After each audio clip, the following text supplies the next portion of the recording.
Good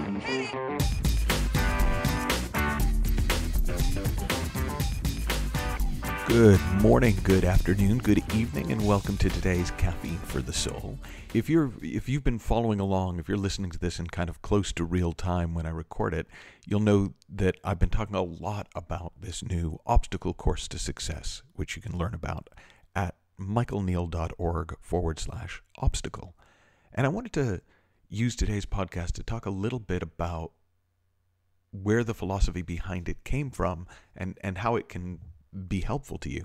So it was probably over 25 years ago now that I sat down with a friend and we made a list of everything we could think of that could possibly stop us from being, doing, and having everything that we wanted in our lives. And we didn't hold anything back. I mean, we covered everything from insufficient talent to the outbreak of World War III.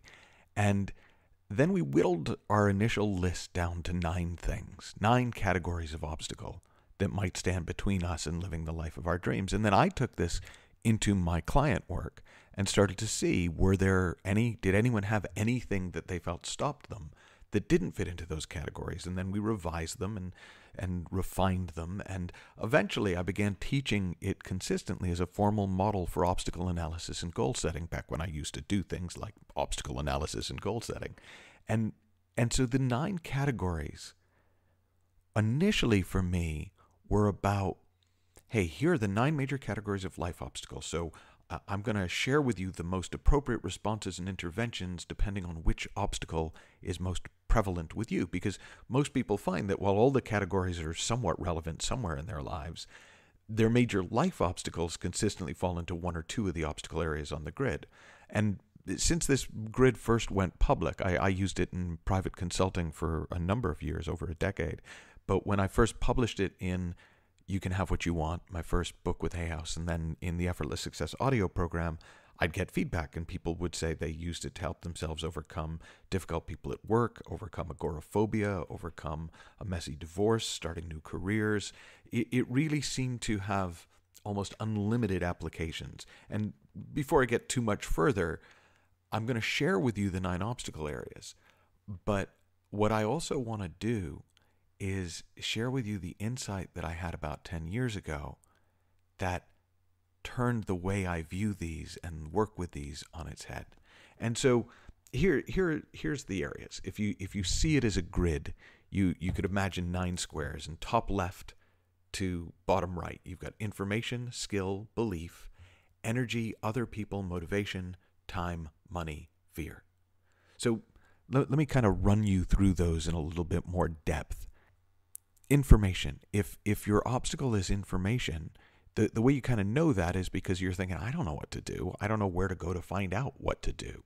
Okay, well, then that's information.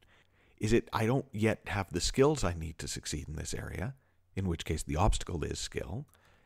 Is it that it seems impossible or unlikely or not worth it or something that other people can do but you can't? In which case the obstacle area is belief. Is it that you're just way too stressed and tired, unwell to make it happen or deal with it, in which case it's an energy issue? Is it that your boss or your spouse or your kids or your friends make it difficult for you, or it's just not up to you? Well, that would be other people. If you just don't care enough, you just can't seem to get started, you just can't seem to create or sustain momentum, it's motivation. If it feels like there's not enough time in the day, it's time. If you'd love to, but you don't think you can afford it, it's money. And if you feel sick at the thought of pushing yourself through it, it's probably fear. Now, it's not that your obstacles have to neatly fit into one of these categories. It's just that I've noticed over 25 years, they often do. And when you start to see that, there are deeper understandings of each of these areas that will really help you out.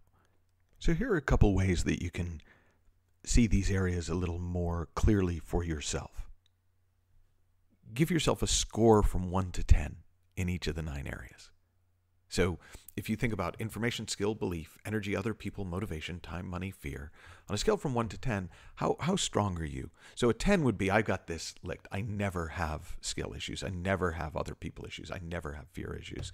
And a 1 would be, yeah, I kind of suck at this more than any other human being on the planet. So that's sort of a nice way to kind of just get a feel for where you sit with each of these obstacles. And then another thing you can do is think of a specific problem or challenge you're facing and identify which of the 9 obstacle areas seem most relevant. So, are you experiencing a problem because you don't know what to do? Information. You know what to do, but you don't feel capable of doing it? Skill. You don't believe it can be done? Belief. You don't have the energy or are too stressed to do it? Energy. Other people stand in your way? Other people. You don't seem to care enough? Motivation. You don't have the time? Time. You don't have the money? Money. Or you're scared? Fear. Now here's the insight I had along the way.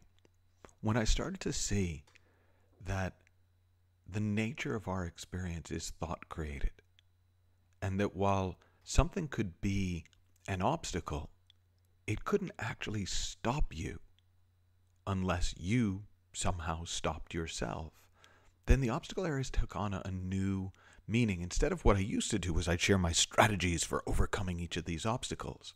And while sometimes they were helpful, other times, no matter how many great strategies I gave people, they would never or could never apply them. And then there were people who had, what seemed to me to be objectively real obstacles, who were never stopped. Who not having the money wasn't a problem, not having time, somehow they worked around it. Other people not wanting them to do it became just part of the game. And I started to see that what stops us isn't the obstacle. It's that we think the obstacle can, in some way, stop us. And then we let it.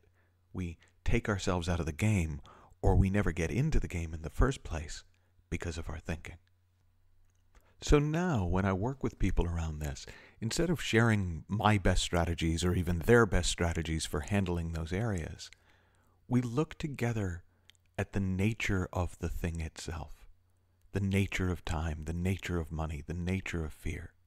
We look together at what really stops us, the nature of thought and our misunderstanding of how our thoughts and feelings work. And whatever insight you have into the nature of each of those things will open up that whole category for you and make creating what you want, even when you're lacking something in one of those areas, easier than ever before. And if you want to learn more and you want to kind of explore it with me, then do check out the Obstacle Course to Success at michaelneal.org/obstacle. Have fun, learn heaps, happy exploring, and I'll talk to you soon.